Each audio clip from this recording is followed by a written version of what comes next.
Hey guys, so I don't want to take too much of your time because there's a lot that could be said about this, but I really want the discussion to occur in the comments, and we need to wait and see how things develop. But of course, as you can tell by the title, I'm talking about the new Hearthstone announcement. The blog post was titled "A New Way to Play." I'm looking at it right now on the screen.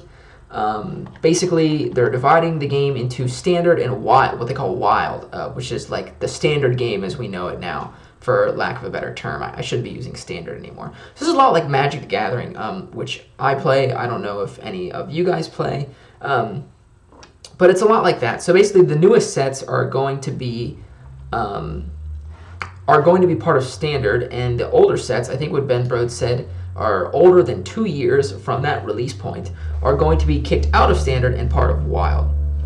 So in general, I'm okay with this. Ben Brode very simply just put it like this: when you have so many cards and all of them are available in one format of play, when you introduce new cards, it's harder to create an impact and change the meta, which is kind of the end goal of creating a new set, especially adding new mechanics.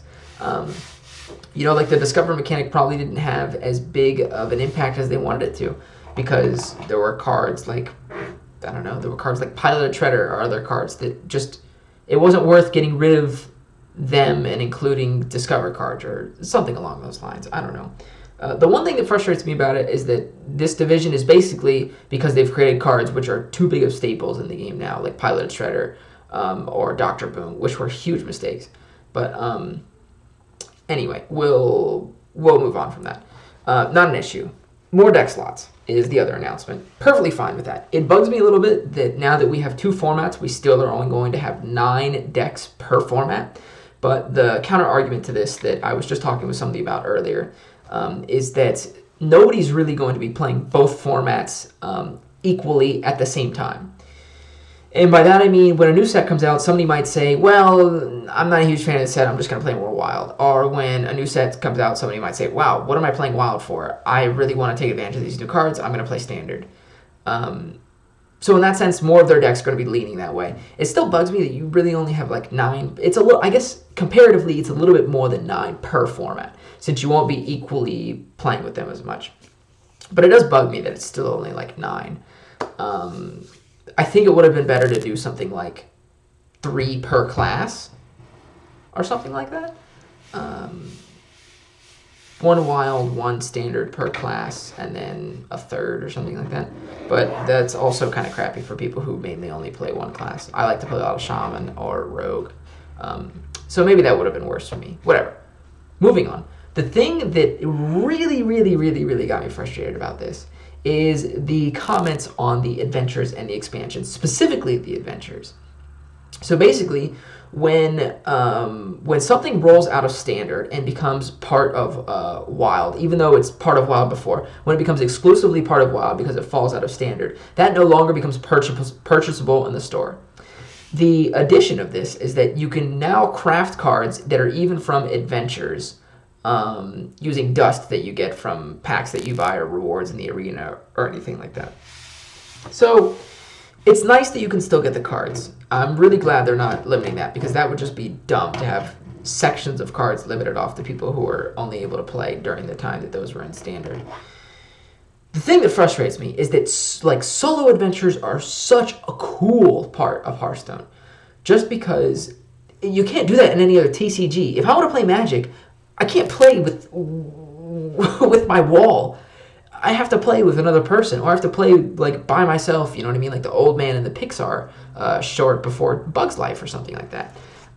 Get up and walk around to the other side of the table. The solo adventures are so cool, and ignoring the card development, which takes even longer. Just think about the encounter development. The encounter development itself probably takes, it definitely takes tens of hours, if not hundreds of hours of development time. So what's the reasoning behind limiting playing those or getting those to only people who are playing during the time in which they're a part of standard? If, for example, I convince one of my best friends to start playing Hearthstone 5 months from now, after this new standard wild sort of thing takes place, they no longer have the option to play Naxxramas. It's cool. Kel'Thuzad is fun to play against. Patchwork is fun to play against. Baron Rivendare was an awesome fight. Like, there's just so many cool things about those solo adventures.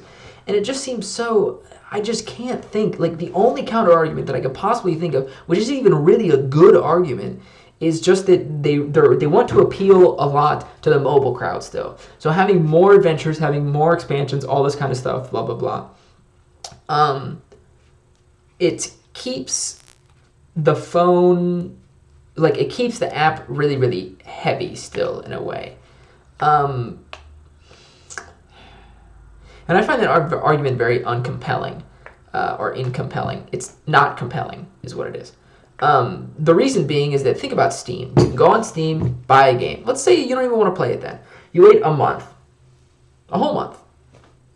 And then you decide, you know, this game looks fun. I'm going to buy this. I bought it in a bundle. I'm just going to, you know, I'll play it now. You install it, you play it, you beat it, and then you uninstall it. And suddenly it's not taking up space on your hard drive anymore. Why would that not be possible on a phone?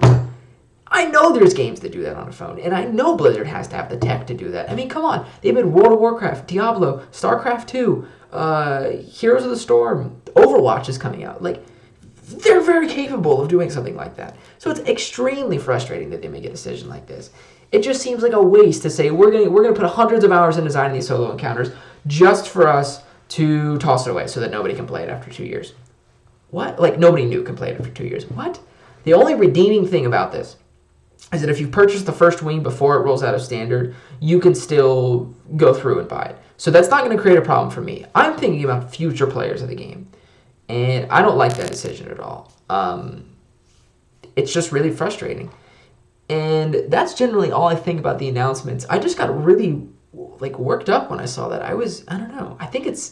I've yet to see a good argument to keep it. Not that I'm not looking for them. I really am, because I'm trying to understand. Like, I'm trying to find a reason to not get upset about this. But it is upsetting.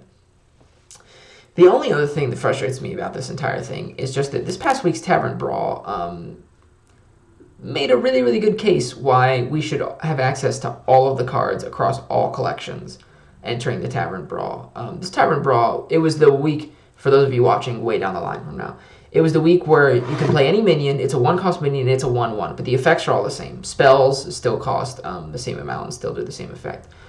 This Tavern Brawl got way out of hand with cards that were epic or legendary quality. Garrison Commander was ridiculous. Ragnaros got nuts. Major Domo into like Big Game Hunter got stupid. And then Ragnarosing like hero ability over and over again. Yeah, it was dumb, man. And the fact that I don't have those cards just because I can't buy as many packs because I don't put money into the game when the game's a free-to-play game, actually. I don't know. That bugged me. I don't know why Tavern Brawl would not... I don't know a good argument why Tavern Brawl should let you be able to play with the whole collection of cards. And I've yet to see Ben Brode comment on that either. So, yeah, that's basically everything I have to say about the whole thing. I hope this is less than, 9-10 minutes. But yeah, so let me know in the comment section below what you think about this change. If it's way in the future, then you get to meet some of the frustration that comes along with playing the game while these changes are made. Yeah, that's about it, I guess. Thanks for watching, guys. I'll see you soon.